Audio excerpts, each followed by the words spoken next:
یوسف نام کا مطلب۔ یوسف نام کا شمار لڑکوں کے ناموں میں ہوتا ہے۔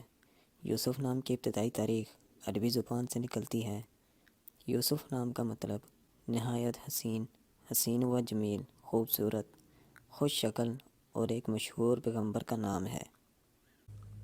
امید ہے آپ کو ویڈیو پسند آئی ہوگی۔